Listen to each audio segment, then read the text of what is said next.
Australian airline Qantas has announced that it will switch its domestic fleet of planes from Boeing to Airbus. Qantas says it had agreed to buy 40 Airbus jets with the option to purchase another 94 aircraft. Here are more details of these and other stories from across the world.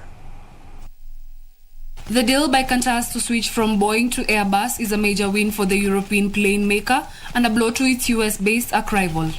Qantas has signed a deal to buy 40 Airbus jets with the option to purchase another 94 aircraft. Deliveries of the new planes are due to start in mid-2023 and continue over the next 10 years to replace the airline's aging fleet of Boeing jets. Qantas also said that the new planes will lower its carbon emissions. The announcement by Qantas caps a good week for Airbus after Singapore Airlines on Wednesday signed a provisional deal to buy 7 A350 freighters. Meanwhile, social media platform Reddit has announced that it has started the process of selling its shares on the stock market. In a confidential filing, it did not reveal how many shares it planned to sell or the price of the shares.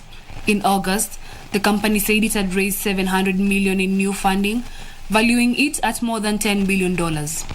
Earlier this year, investors flocked to the San Francisco-based firm's messaging board for tips on trading stock, like US video game retailer GameStop and the AMC cinema chain known as meme stocks, those that gain popularity through sites like Reddit.